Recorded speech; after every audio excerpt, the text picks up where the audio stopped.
Welcome back to Tabletop 24, welcome back to the UKGE show floor. We're at the dying embers of the show, but we have once again managed to catch Rob just before the show shuts up. It's starting to become a theme now. Yes, it's a nice time of the convention. It's the last half hour. We get to do a little bit of the kind of final talk through some of the games. Lovely to see you guys as ever as well. Appreciate it. Yeah. So thanks for having us around again. So what's the weekend been like so far? It's been the busiest UK Games Expo I have ever seen. I don't know how you guys have found it, but this is my first time being here with Hachette as an exhibitor. I've been as a punter for many, many years running. The Saturday yesterday was crazy busy. In all the best ways, though, in all the best ways. So we've had a massive amount of buzz here at our stand. We've got the biggest stand we've ever done. We've got 200 meters squared. Got about 20 new launches. We've got a few exclusives that we put straight into Waterstones, a few exclusives straight into Zatu as well. So lots and lots of hype about all the different games we've got on offer.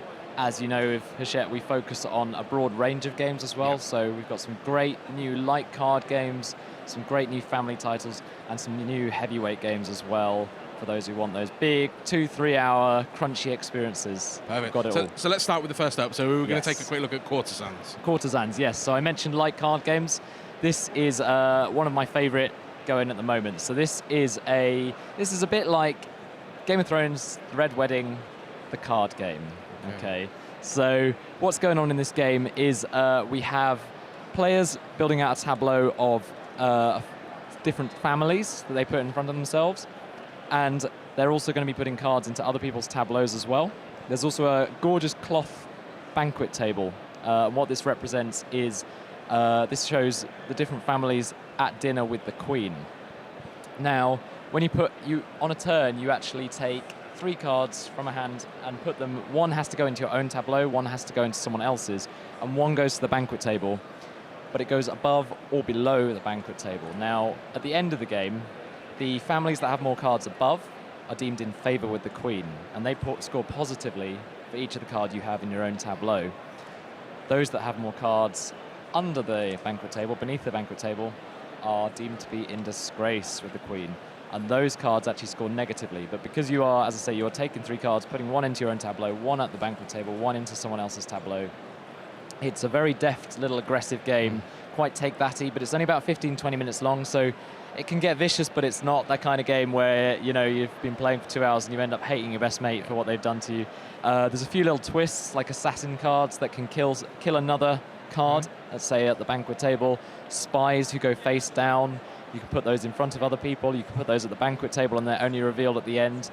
So it's a very, very smooth game. There's no rough edges to it whatsoever. You have a couple of secret objectives as well that you're trying to accomplish, but everyone we've shown this to has been over the moon. It's sold out at Waterstones over the course of the weekend, and it will be hitting retail, all good game stores over the next few weeks. Okay, fantastic. So obviously check those out. So where are you going to take us next? So next I will show you Middle Ages, which is a new design from Marc-Andre, the designer of Splendor. So here we are back at Middle Ages. So tell us a little bit about the game itself. So as I mentioned, Marc-Andre, designer of a little-known game called Splendor.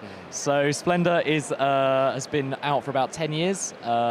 Sold somewhere in the region of, I believe, 2 million copies. This is his latest engine builder. He's only done about 4 games, believe it or not. Marc-Andre has not got a big back catalogue, so with Splendor there as one of his early ones, he's only putting out the occasional game. So anything he puts out, you know is going to be great quality. This is a quality over quantity kind of guy. What we have in Middle Ages is a game where you build your own medieval fief.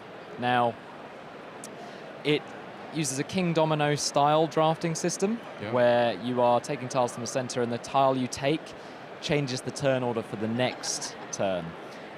You slot it into your fief, and this is a game as well of building combos and connections between the different kinds of tiles. So you have farms, windmills, you have barracks, you have churches, you have palaces, and each of these has different effects when you slot it into place. You only get 16 turns. Only 16 tiles are going to go into your fief board, punctuated by 4 events that will happen throughout the course of the game, and the events are face up, so at the start of the game you know what's coming, but this is very much one of those games where the first 3-4 turns you're getting 1 point, 2 points, 3 points, you know, not much happening. By the end it's like pulling that jackpot lever and out comes spilling 22 points, 24 points, 22 points again. You know, it's a very rewarding experience. It's very much a game which is engine building, but the engine building happens as you score as well. So you score for everything you do, which means you don't have that frustration of sometimes with engine building games. You build the engine and then someone goes, "I've finished the game." And you're like, oh. Yeah, and it's like that. Obviously, that people that will like Splinter, they'll obviously see that cascading effect towards the end of the game, where they're going to get the majority of their points from to get that victory. And that's it. Perfect. And now we're here with Loot. We're here with Loot, yes. So our publishers Gigamic have begun launching a line of games that are light to mid-weight, family-friendly. They are about £25 a box, RRP, yet provide lovely components. They provide experiences that last about 30 to 45 minutes. You can play with your family, and yet also seasoned gamers are going to get real crunchy, brain-burning experience out of it. So the first in that line was Acropolis. I'm sure you guys know Acropolis. Yep. So Loot is the latest. This comes from Charles Chevalier, who is a name famous for Abyss. He's famous for Kanagawa, among others. In Loot, you have a tile placement puzzle in front of you that you have to deal with. So it's about putting tiles in the right places to score points. What it does differently is that a lot of tile placement games have a fairly sedentary kind of drafting system or something like that. So you're taking tiles from a central area. Even going back to, and I love this game, but Carcassonne is just top decking tiles and then putting them into place. What Loot does differently is it puts an area control system into the game. So you don't just take the tile you want, you actually have a central area where you're putting out little Viking meeples.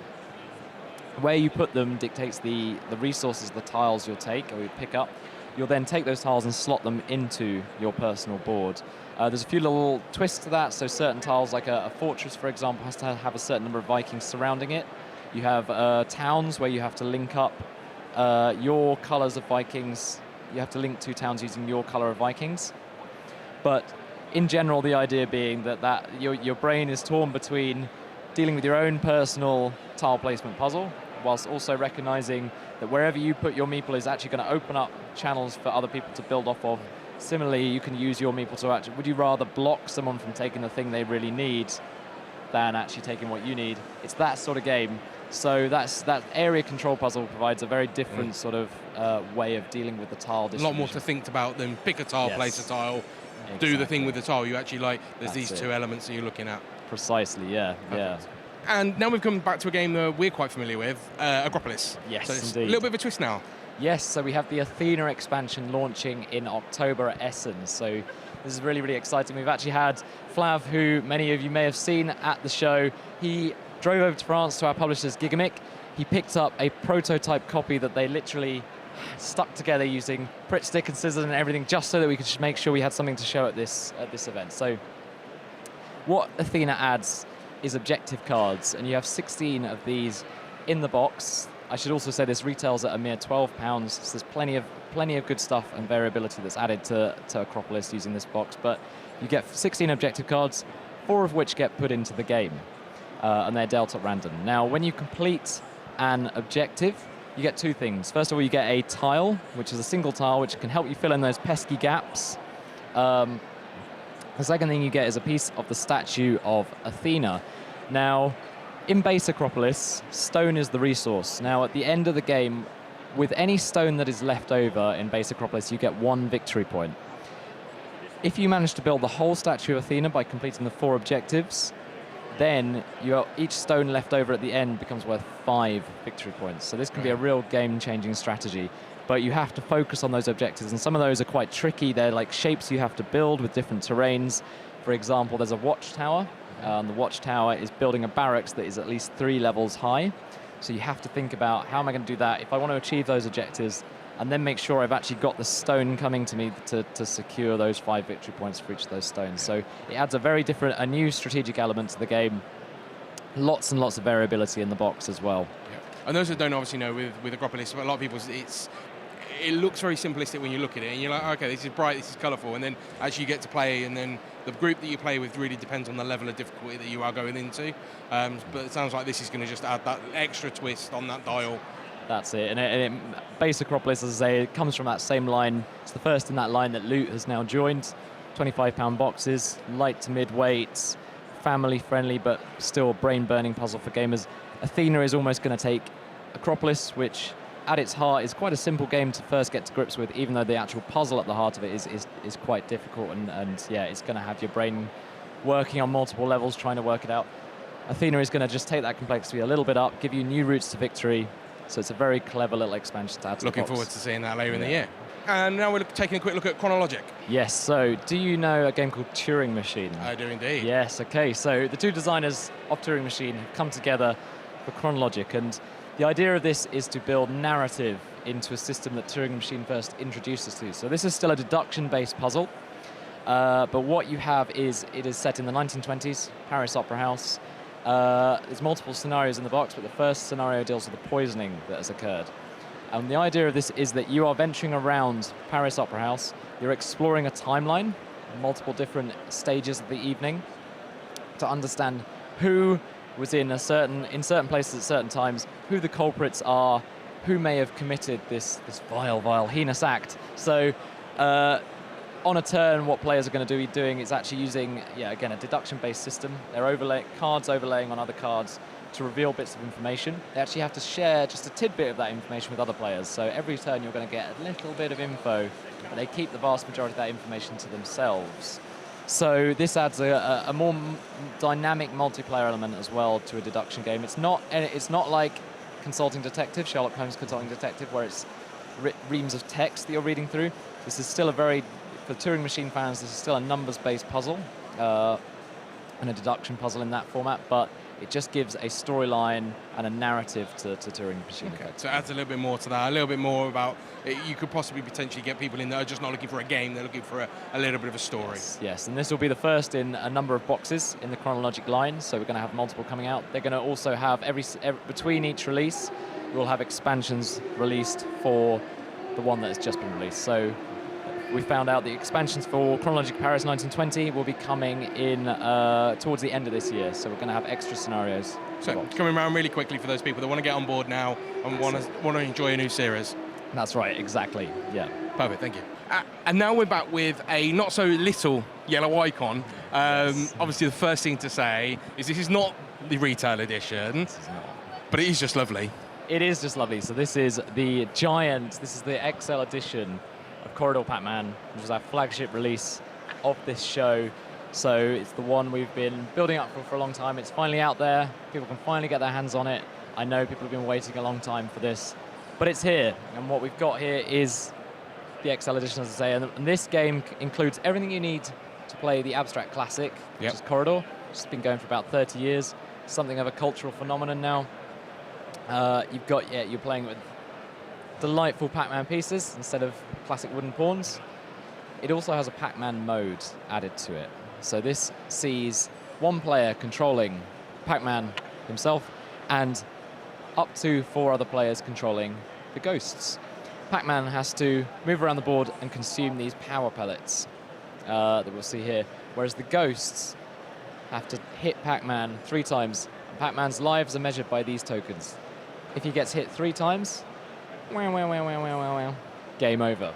So the thing that this brings to the table is that for the heavier gamers out there, you'll have been used to some of the kind of one versus many games that you can play, and particularly things like hidden movement games and things like that. We'll have played some one versus many games before, but often those come with quite complex rule sets. What's beautiful about Pac-Man Corridor and that new gameplay mode is it's the lightest rule set I've ever seen for a game that is one versus many. Yep.